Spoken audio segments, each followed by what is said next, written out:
Hey, I'm Scott Butler, and today I'm going to talk about increasing your energy. Here's 10 ways to increase your energy starting today and starting tomorrow. Number 1, get up earlier.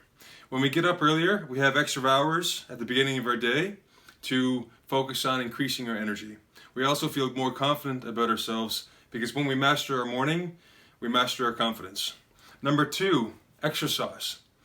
You should exercise at least once a day and first thing in the morning to get the dopamine flowing, to get the chemistry of energy active immediately in the beginning of the day that'll last for hours on end. Then why not later in the day get a second workout? Robin Sharma calls it the second wind workout. So do another workout later in the day. Maybe in the morning you do cardio, maybe in the afternoon you do weight training or yoga. Number 3, eat only foods that energize you. A couple days ago, I went out for deep fried fish and chips. The next day, I felt like I had a hangover. It was horrible.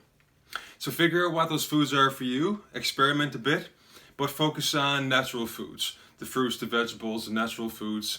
No one should tell you what to eat, but do your research, read the labels, and figure out what food gives you the energy, and try to have more meals with smaller portions. Number 4, get the right sleep for you. People generally need between 6 and 8 hours of sleep. Some people need a little more, some people a little bit less. But figure out what's right for you through experimentation, then get to bed early, and of course get up early. Number 5, have your day planned in advance. Plan your day the night before, and then you can visualize all your activities for the next day and focus on the energy that you plan to bring to each event. By planning your day the night before, you're not stuck in the morning planning your day, using valuable units of energy that can be used towards productive tasks. Number 6, have a compelling vision for your future.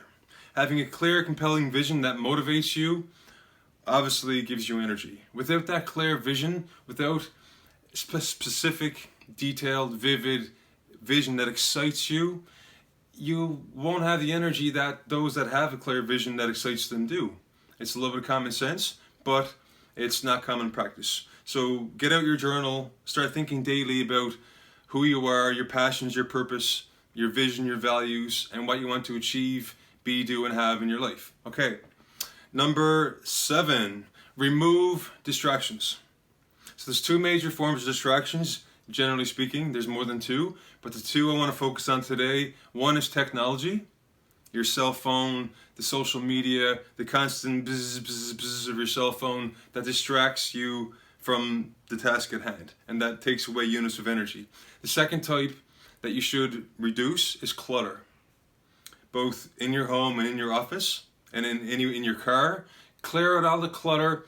I once heard a story that Steve Jobs, at one of his companies, he had all the walls painted white, and he had very little. It was like a very minimalist environment that helped his employees focus monomaniacally on the task at hand. Okay, number 8, associate with positive people.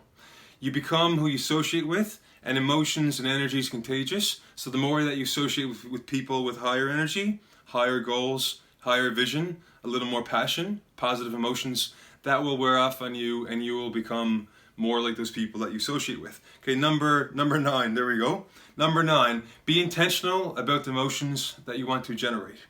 So like I said earlier, the night before and the beginning of the day, Brendan Bouchard, one of my mentors, recommends that you visualize your day and you think about all the activities of your day and how you want to show up for each one of those activities. How do you want to show up for people, for your family, for those productive tasks? And it's going to be a little bit different for each one, right? So when you're focused on individually on a task at hand, you're going to want to be bringing about a different emotion, a different intention than when you're with your spouse or with a friend or with your family, right? And number 10, last but not least, change your identity. Change your identity.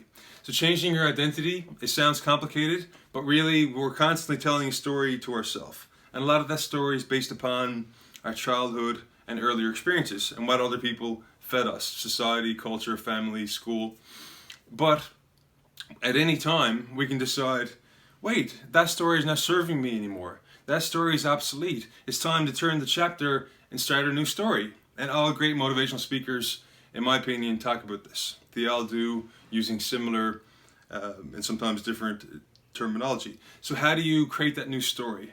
Well, you need to use your vision to visualize yourself and your ideal self and who you want to be, how you want to show up in the world, the things that you want to achieve. And by changing your identity, instead of saying, my mother or my father, they had low energy, or they had depression, or, you know, throughout my last 4 generations, there was some sort of energy disorder or mental disorder that, so therefore my energy is limited. Well, some of that may be biologically true. I'm not an expert there. However, when you change your story, you will start changing your energy for sure. So you can tell yourself things like, I am full of energy. Today I will seize the day. I'm a person of action. I'm a man or woman of action. I'm meant to do great things with my life. I will succeed. And then you say these over and over, affirmations, old school stuff, but you incant them, like Anthony Robbins would say, and incant them into your subconscious mind over and over through repetition every day. You can use physicality and put your physicality into it, or you can do them quietly during a meditation. You can journal them. I recommend all the above, because the more positive influences that you put into your subconscious mind and into your brain, the more that's going to stick. And then one day you'll wake up and you won't have to do the affirmations anymore, because it's going to be who you are. You'll instill them and incorporate them into the core of your being. So that's 10 ways to increase your energy. I hope I was of service today. If you liked the video, please give it a like. Please feel free to share.